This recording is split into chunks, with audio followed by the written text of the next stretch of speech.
Shalom, Bapak Ibu sederek ingkang kinasih ing Gusti Yesus. Sugeng kepanggih kalian kula Kezia Anindya Putri Setiawan saking GKJ Salaman Klasis Magelang.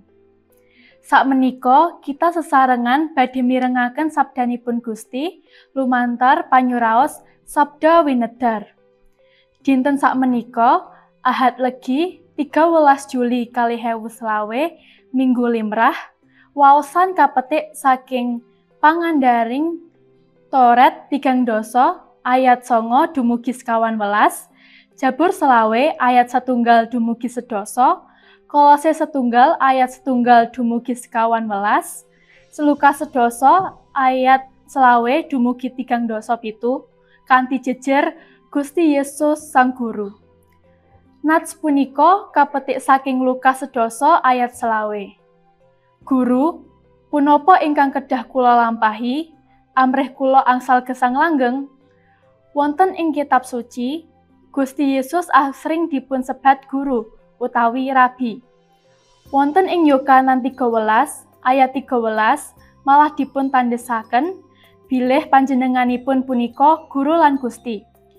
Kowe padha nyebut aku guru lan Gusti, lan panyebutmu iku wis bener.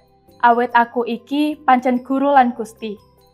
Amargi panjenenganipun punika guru lan Gusti, mila minangka para muridipun ugi kedah nulada panjenenganipun.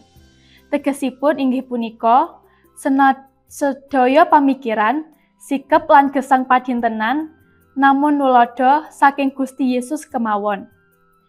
Satunggaling kasunyatan ingkang kadadosan miturut nas dinten punika, inggih punika pranyata ahli Toret matur guru kanthi kebak pakurmatan. Senadyan dipun serat, ana ahli Toret ngadeg sumedya nyoba marang Gusti Yesus. Lan Gusti Yesus ugi paring wangsulan kanthi pitakenan ugi. Malah Gusti Yesus ugi sarunjuk kalian wangsulaninpun ahli Toret punika. Punapa ingkang dipun serat, ana ahli Toret ngadeg sumedya nyoba marang Gusti Yesus. Ketingalipun boten dipun anggep dados pacoban saking ahli Toret denging Gusti Yesus. Gusti Yesus minangka guru ingkang dipun sebat ahli Toret dados satunggaling bukti bilih Gusti Yesus benten kalian guru-guru Yahudi sanesipun. Benten karana piwucalipun punika sinartan kalian kuwawosipun. Lan benten ugi karena Gusti Yesus punika dipun utus saking Sang Rama. Gusti Yesus punika punapa guruning kawilujungan, mbok pilih kula lan panjenengan nate mireng tembung punika, ananging pranyata benten tegesipun. Kula lan panjenengan pancen asring ngangsu kawruh saking Gusti Yesus lumantar sedaya piwucalipun wonten ing kitab suci lan Injil. Contohipun kados angger-anggering katresnan, bab ndedonga lan sanesipun.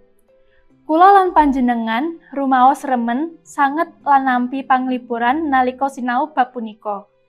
Gusti Yesus punika sanes guruning kawilujengan ingkang namung mucal bab kawilujengan lan namung nandhahaken margi supados saged wilujeng.